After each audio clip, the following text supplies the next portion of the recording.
हाय sapiens, मैं हूं उमर और आज मेरे साथ है ये गोला। ये गोला कोई आम गोला नहीं है, इनफैक्ट ये इतना मशहूर गोला है कि पूरी यूनिवर्स में इस जैसा कोई नहीं मिला जिस पर जिंदा चीज़ें रहती हों। और अगर आपने कभी ये ग्लोब देखा हो, ऐसा नक्शा, तो आपको इसमें इन सब में एक कॉमन चीज़ नज़र आएगी। वो ये कि हमारी दुनिया इसमें हमेशा यूं टेढ़ी लगी होती है। ये टेढ़ापन कोई डिज़ाइन चॉइस नहीं है कि यानी कि जिसकी वजह से ग्लोब बड़ा खूबसूरत नज़र आए। ये बल्कि एक फैक्ट है कि हमारी दुनिया स्पेस में वाकई ही में यूं नहीं बल्कि यूं चलती है, टेढ़ी। पूरा 23.5 डिग्री टेढ़ी चलती है ये।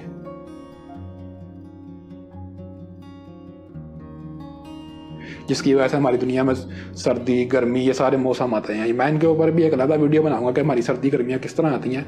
लेकिन अभी सवाल ये है कि जो आपके ज़हन में भी कभी आया होगा या अगर आपके बच्चों ने भी आपसे अक्सर पूछा होगा कि पापा ये आसमान नीला क्यों है, मामा हमारा सूरज तो येलो है लेकिन आसमान नीला क्यों है। तो चलें आज मैं आप उसको जो है उसका जवाब देता हूँ आपको। तो आसमान नीला क्यों है, इसके पीछे 4 वजह हैं। पहली है लाइट यानी कि रोशनी।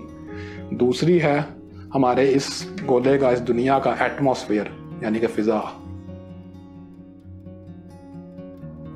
और तीसरी वजह है इसका ये टेढ़ापन, जैसा मैंने अभी आपको बताया ये। और चौथी वजह है हमारा दिमाग। तो सबसे पहले मैं आपको चौथी वजह बताता हूँ कि हमारा दिमाग, चूँकि उसका साथ आँखें लगी होती हैं, वो रोशनी देख सकते हैं, रोशनी में कलर होते हैं। तो वो कलर्स जौन से हैं वो हमारा दिमाग देख सकता है और उनका पहचानता है। इस वजह से हमें ये मुख्तलिफ कलर्स नज़र आते हैं। अब पहली वजह के चलते हैं लाइट। लाइट क्या चीज़ है असल में? लाइट जो सी है सीधी ज़ुबान में एक वेव की तरह है, यानी कि एक लहर है। बिल्कुल जिस तरह आप अगर पानी की सतह पे कोई चीज़ फेंकेंगे तो आपको वहाँ पे एक लहर बनती नज़र आएगी जो चारों तरफ फैलेगी। तो ये लाइट भी बिल्कुल इसी तरह है। लाइट खला में, स्पेस में अपने सोर्स की यानी कि मरकज़ की तरफ से जो सूरज है उससे चारों तरफ फैलती है। और असल में हमारे सूरज का जो कलर है, उसकी रोशनी का जो कलर है वो वाइट है, येलो नहीं है। हमें येलो नज़र आता है लेकिन असल में वो वाइट है। वो किस वजह से मैं आपको बताता हूँ अभी। तो सूरज की असल में रोशनी वाइट है और वाइट रोशनी की एक ये खासियत है कि जब आपको उसको किसी चीज़ में से गुजारते हैं, यानी कि अगर आप ख़ास तौर पर कोई शीशे के बने हुए ट्राइंगल में से गुजारेंगे तो उसका वो वाइट लाइट तमाम अपने कलर्स में डिवाइड हो जाएगी आगे। वो कुछ इस तरह के दिखते हैं कलर्स।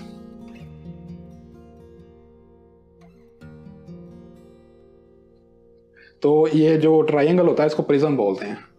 तो जब रोशनी इस तरह डिवाइड होती है तो हमें सारे कलर्स नज़र आते हैं।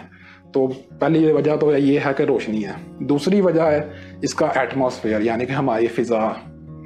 इस फ़िज़ा में मुख्तलिफ़ किस्म की गैसें पाई जाती हैं, यानी कि 70% नाइट्रोजन है, इसमें 20% ऑक्सीजन है जो हम सांस लेने के तौर पर इस्तेमाल करते हैं, और बाकी 10% कार्बन है और कुछ इंसानों की फ्लाई पोल्यूशन और रेत के ज़र्रात उड़ने वाले जो हवा और आंधी की वजह से उड़ते हैं। तो ये सारे मिलकर हमारा एटमॉस्फेयर बनते हैं। और तीसरी वजह इसके पीछे है हमारा ये एंगल, हमारा टेढ़ापन जो पूरा 23.5 डिग्री टेढ़ा है। अब जब सूरज की रोशनी उससे निकलती है जो कि वाइट है, असल में येलो नहीं है, वो जब हमारी इस दुनिया के साथ आके टकराती है तो वो हमारे इस एंगल की वजह से, टेढ़ेपन की वजह से वो तमाम तरफ फैल जाती है, एक जगह डायरेक्ट फोकस होकर दुनिया पे नहीं आती। इस फैलने की वजह से वो वाइट लाइट जो सी है वो हर कलर में डिवाइड हो जाती है। तो फिर सवाल तो ये है कि फिर तो हमें जो आसमान है वो तो हमें हर कलर में नज़र आना चाहिए। अगर हमें तो सिर्फ नीला नज़र आता है, जबकि फिर तो हरा भी होना चाहिए, लाल भी होना चाहिए, पर्पल भी होना चाहिए। हमें तो सिर्फ येलो सूरज नज़र आता है और आसमान जो सा नीला नज़र आता है। तो फिर दूसरी जगह पे हमारा जो एटमॉस्फेयर है, फ़िज़ा है, वो एंटर होती है। वो क्या करती है, वो जितने भी रोशनी के दूसरे कलर्स होते हैं उनको ऊपर ही जज़ब कर लेती है, यानी उनको कैंसिल कर देती है। तो वो दूसरे कलर्स जो से हैं वो कभी ज़मीन तक, हमारी आंखों तक पहुंच नहीं पाते। सिर्फ 3 कलर्स जो से हैं वो ज़मीन तक पहुंच पाते हैं। पहला है नीला, दूसरा येलो और तीसरा ऑरेंज। जिस वजह से हमें आसमान नीला नज़र आता है, क्योंकि नीला रंग जो सा है वो उधर ही आसमान में चारों तरफ फैल जाता है। इस फैलने की वजह से हमें आसमान नीला नज़र आता है। और दूसरा रंग होता है येलो। सूरज की रोशनी जो बची कुची जो बच जाती है आसमान में फैलने के बाद वो नीचे आती है और उसकी वजह से हमें आसमान और जो सूरज है वो येलो नज़र आता है। और फिर तीसरा है ऑरेंज। ऑरेंज कब होता है, जब हमारी दुनिया यूं घूमती होती है